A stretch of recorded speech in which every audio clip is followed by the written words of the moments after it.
Hi everyone. Tonight I'm going to show you how to target your child's oral language through storybook reading. Specifically with this video, I'm going to show you how to target your child's vocabulary. Recall that oral language is broken into two skill sets, so we have children's narrative and vocabulary. Tonight I'm going to do vocabulary and I'll post another separate video on narrative shortly. The first thing I want to say about vocabulary, I will post the continuum of skills again so you can see them. But the most important thing with vocabulary is that it is very implicit through storybook reading that you're going to encounter and share new words. Essentially, that's what vocabulary is referring to, words. So I refer to them as storybooks because I like that notion of story. This is storytelling.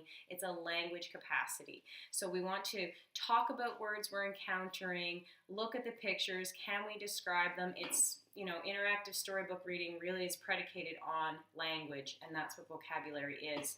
So at the very basic and the very least, every time you share a storybook with your child, you are supporting their vocabulary growth.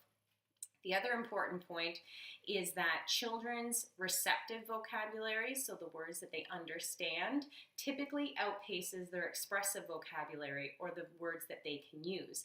This is totally normal and expected. So continue to introduce them to words, to use words, to talk about them in books, and they will, they'll eventually be using them after you've introduced them.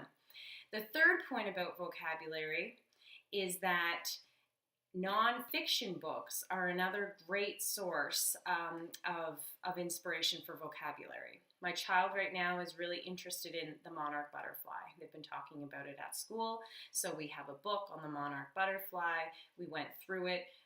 I was introduced to new vocabulary, she was introduced to new vocabulary, and it's vocabulary that you wouldn't necessarily encounter otherwise. So nonfiction books, books about real things, I'd really encourage you to add to your collection when you go to the library, or if you're looking to purchase a new book, or if your child's interested in something. Of course, using the internet, you're going to find some real information. So a real rich source of vocabulary words using nonfiction text.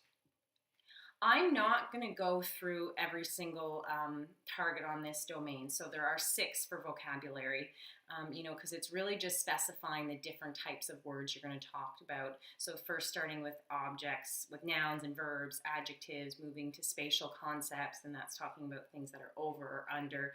I'll model a couple things, but I think it's fairly intuitive as you move through here. Just reading. Yeah, so for me, if I could just show you a couple things with Clifford Goes to Dog School. Right away, here they're talking about he can beg. So beg, that is a verb that I would look to define with my child or a group of children. Do you know what beg means? Can we use the pictures to maybe guess or to predict what the word beg means? It looks like you really, really want something. Have you really ever wanted something? And have you asked and asked and asked? That can be considered begging. It's also begging when my dog sits beside me at the dinner table and stares at me with this certain look in her face. She's begging for food. So that's how you can talk about the verb beg. If we go along a little bit further, she told him to sit and stay. So what I might do here is say, who's sitting beside Clifford? Who's this dog beside Clifford? Oh, that's Auntie's dog, Sandy. Okay.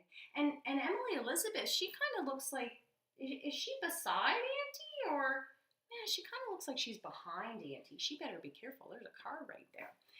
So that's how I would bring those things up. It's really looking at the pictures and talking, because remember, oral language, vocabulary, this is a language skill. So when you're doing this, you want lots of talking, lots of discussing, using your book as a springboard. So as I've said, I will post the continuum again. I am happy to model some more of the specific skills if you would like that, but I really do think it's fairly intuitive the way I have set them out here for what type of words you're talking about. It's just getting used to really talking about them when you're reading, using the pictures as a cue. So good luck with it. As always, let me know how you're making out.